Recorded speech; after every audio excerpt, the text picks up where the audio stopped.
The whole experience has given me a sense of peace and the ability to express my feelings more freely. Anger goes away much quicker, and I find I end most calls with, "I love you."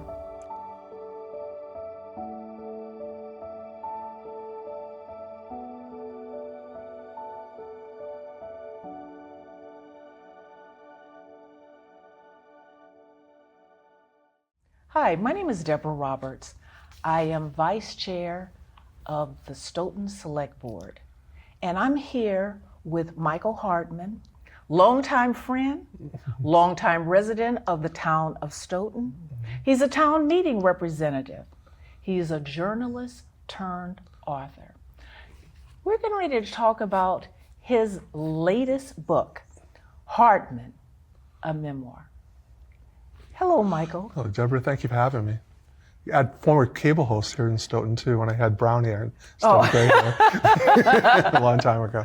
Long time ago. Yeah. You have so many talents, and we really want to hear more about your book. What happened? I almost died. That's the book right there in a nutshell.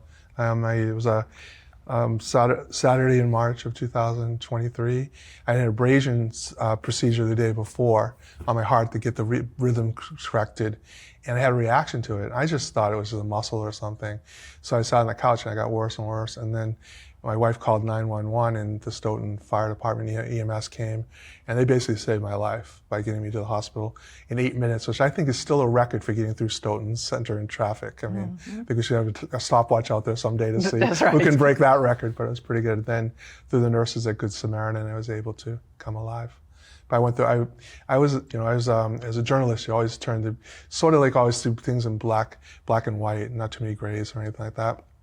So I never believed too much in the near-death experiences. I thought, well, everybody has the same experience. Don't really know what that means, And then when I went through it, now I believe totally what I saw and what I did. And the best part of the book is I've been able to go out and help people with dealing with that situation, grieving or facing death or facing surgeries too.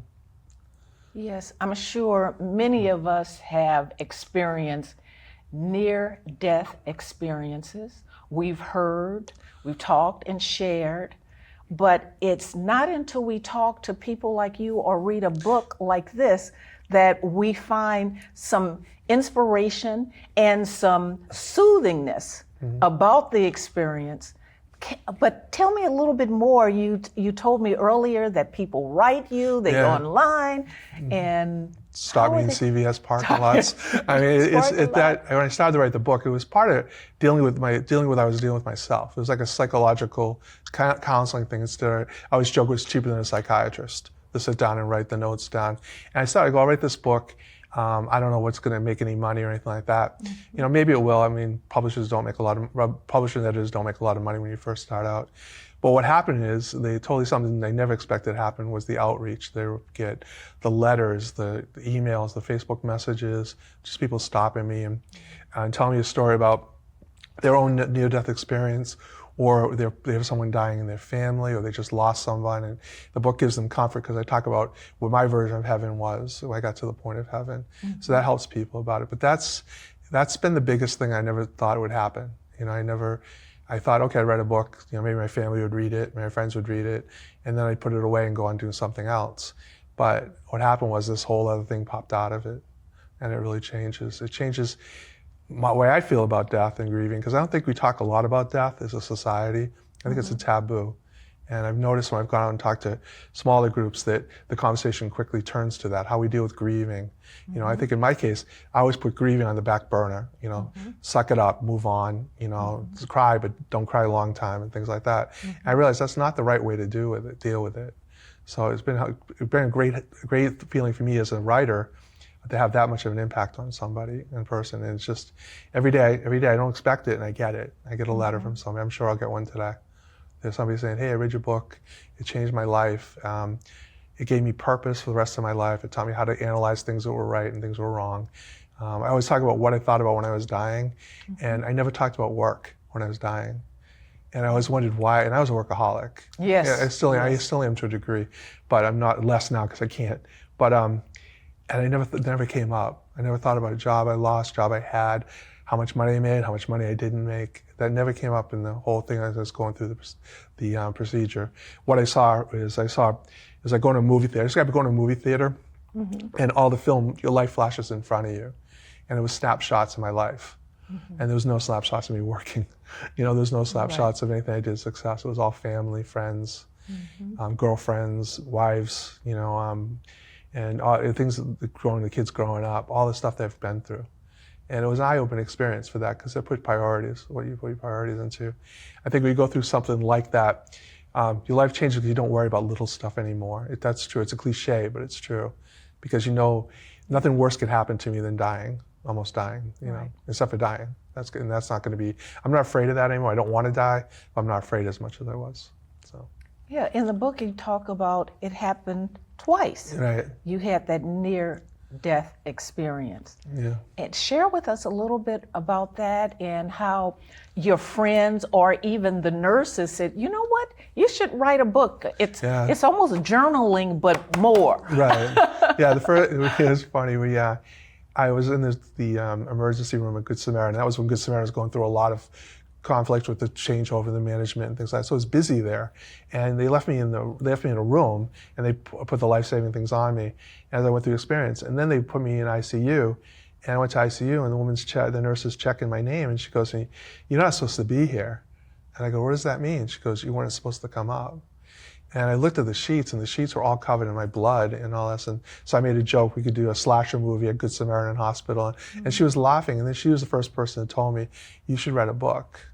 And then when I was in the hospital, I was talking to my ex-wife about it, and she said, "You should write a book." So I go, "Well, two people say you should write a book. You should write a book." And that's what came out of it too. And this is helpful to others as well.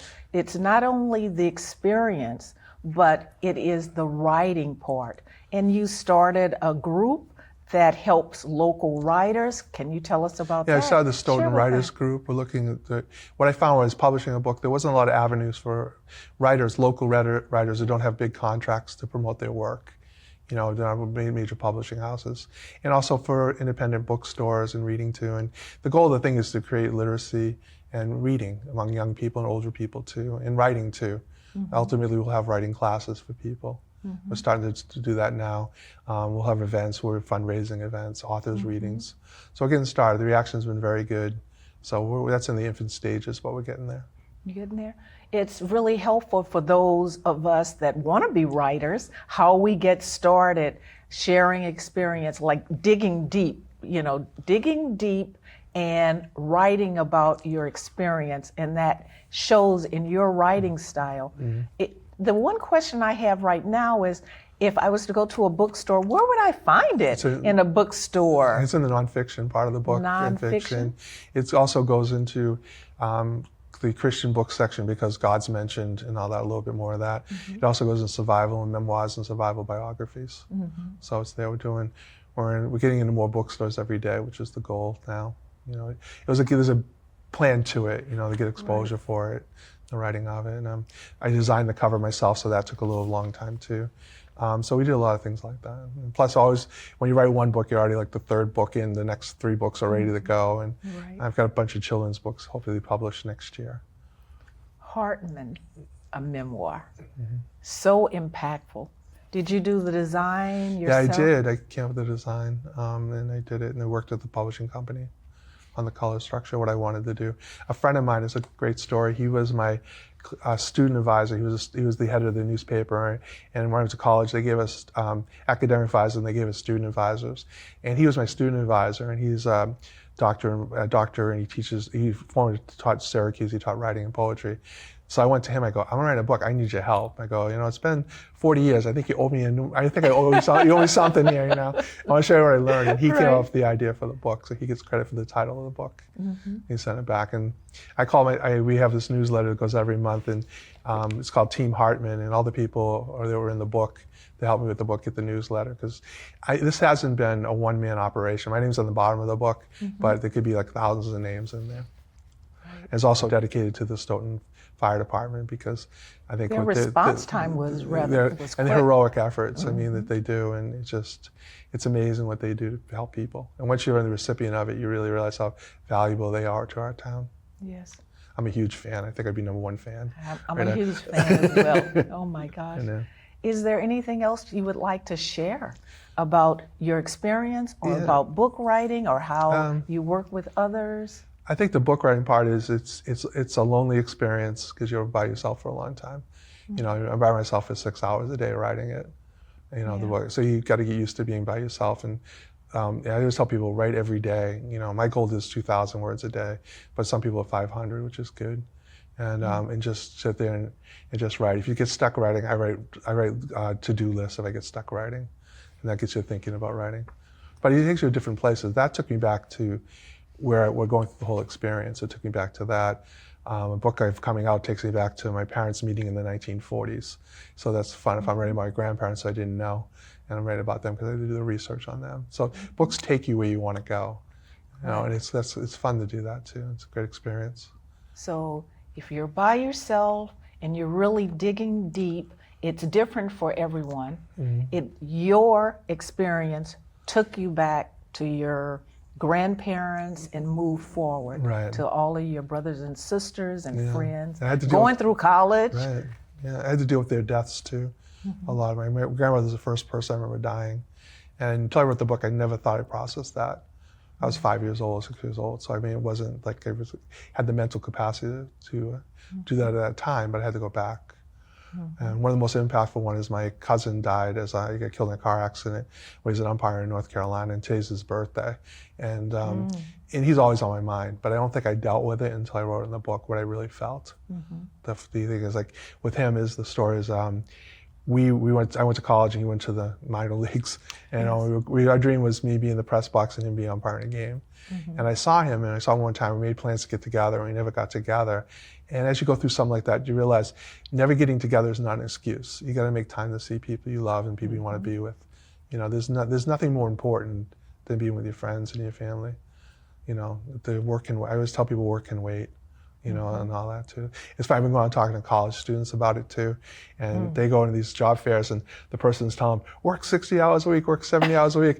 And I'm telling them, don't work 60, 70 hours a week. Keep up your good skills and learn other things in your life and, you know, make yourself more Work-life balance. Work-life balance, and that's what I learned from the book too, besides learning about dying, because in the end, it's your family and friends that are around you and the experiences you have. That's right. And I'm blessed to have great friends and family Yes. that really care about me. I wouldn't, with your including that group, I wouldn't have got through without my friends and family. You know, literally the second time when I had triple bypass surgery, I felt everybody in the room, and I felt like there's no way God was going to take me because there was too many people who would have been angry.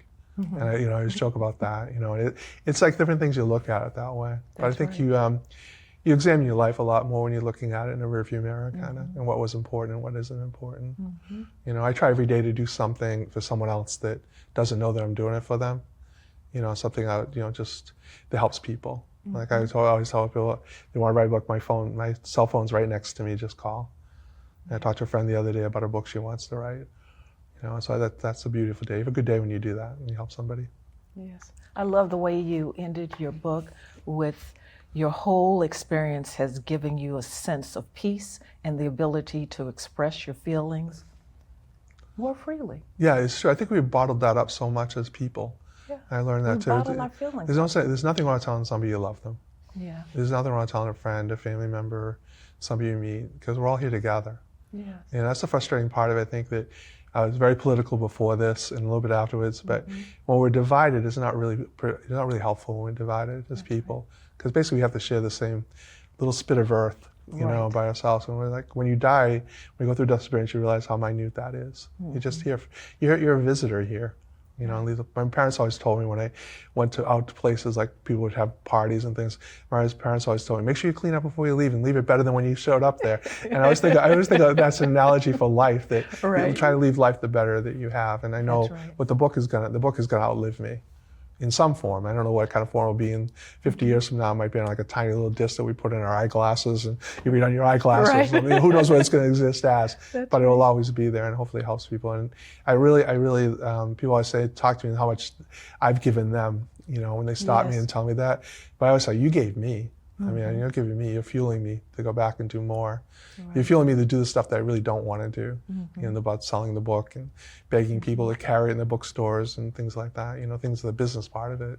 And going through this experience, all the people that you touched, you came in contact with, doctors, nurses, EMT, and everyone was so kind and helpful and skillful. And when you read about it and hear about it on the news, it's not the same as that personal experience. You see exactly what they go through and how they are trying to help you. They're angels on earth. They're angels on earth. That's how I describe them, especially nurses too. I mean, I think I have a deep appreciation for nurses before this, and I have even greater deep appreciation for nurses and what they go through on a daily basis. You spend a lot of time in hospitals. You see a lot. A lot of people struggling. A lot of people are having a tough time, and they deal with it on the front lines of it. So, this is a very interesting read. It's a short read, but it's an impactful read. Where can we find this book if we wanted Amazon. to go? Amazon. Amazon. Yeah, and it's in Serenity Bookstore in Taunton carries it too. Hopefully more bookstores in the very near future. Yes. But we're trying to. I made it short for a reason because I want people to read it. Yes. I don't want you to sit down for 3 or 4 days and try to read it. It's supposed to be read in an hour and a half. So plan your time out. Yeah, right. Purchase the book, everyone. And let's start writing our feelings. Thank you very much. Thank you, Deborah.